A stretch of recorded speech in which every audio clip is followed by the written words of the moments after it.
Sum of n terms of AP. So we need to find out the generalized formula for the sum of n terms of an AP, which will be applicable to any series of an AP. So first we need to write the series.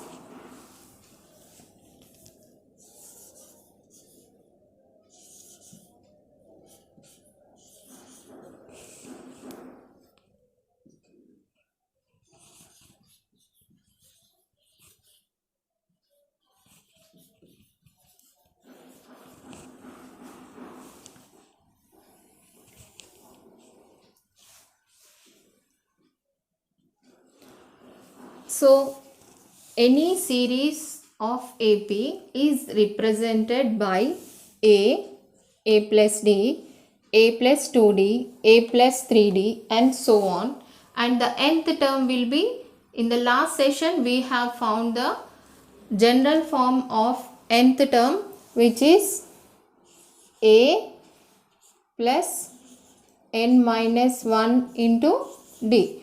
This will be the nth term of any series which is in AP.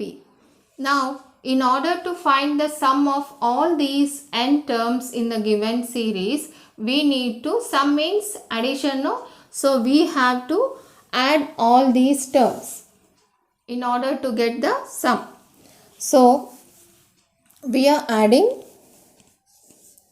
So we'll give a name to the sum as, suppose let the Sn represent the sum of n terms. Okay. So if Sn represents the sum of n terms of the given AP, then it will be the sum of A plus D, A plus 2D plus A plus 3D, so on, okay, till A plus n minus 1 into D. So this is the representation of sum of n terms here. Now let's rewrite this sum as, I'm just rewriting this one as Sn is equal to, I'm writing the last term in first place, that is A plus n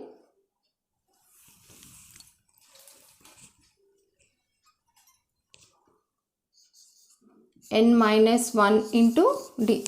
So last term I am writing it as first term. Then another term will be A plus n minus 2 into D plus so on. It will go as A plus 2D plus A plus D plus A. So just I am rewriting this one. Why? Let's see why. Okay. Now what I am doing is, we have to add these two sums. When you add these two, that means first we are adding LHS. When you add LHS here, this is one Sn, this is another Sn. So both becomes, that is, I will write here for your understanding. We are just adding. So we need to plus this. So here when you add LHS, you have to add RHS likewise. So 2Sn will be equal to A plus this whole thing.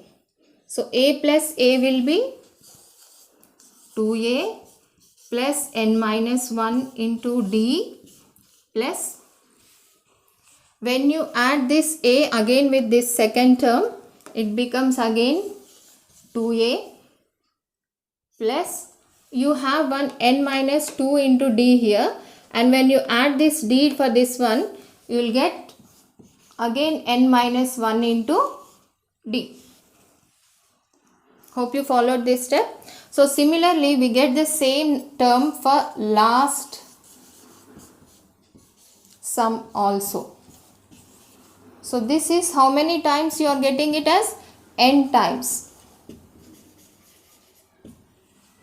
So n times the same number, 2a plus n minus 1 into d is the same number that is repeated how many times? N times, and it is being added to get the sum of terms here.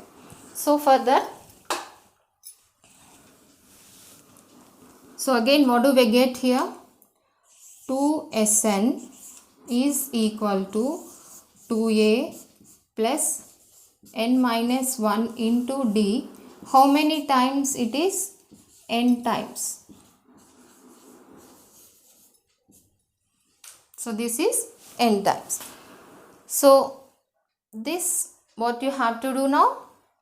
Yes, you have to transpose this 2 from LHS to RHS. So when you transpose, Sn will be equal to n by 2 into 2a plus n minus 1 into d. So this is the general form for finding the sum of n natural numbers.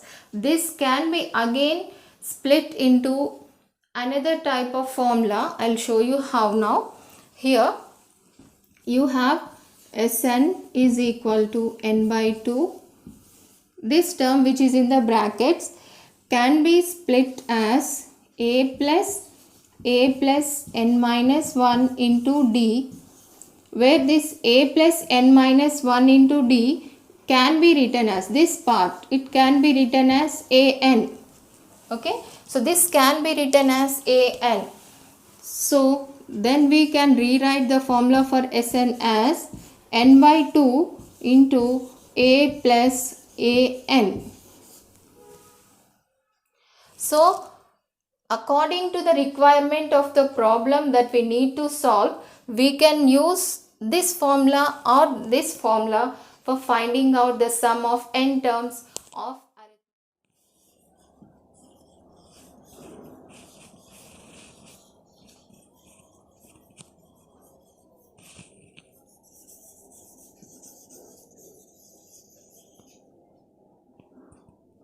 So for finding sum of first n natural numbers, identifying the data, we have 1, 2, 3 and so on till 10, where a is equal to 1, an is equal to 10 and the value of d is equal to 1. And we have to use the formula Sn is equal to n by 2 into, as we know first and last term, it's better to use the last formula, that is a plus an. Okay, so a plus an, which will be equal to, now n is, what is n here? How many terms? It is 10. So number of terms is 10. This is 1 and this is an is 10. So this will be 5 and this will be 11, which is equal to 55. Thus the sum of first 10 natural numbers is equal to 55.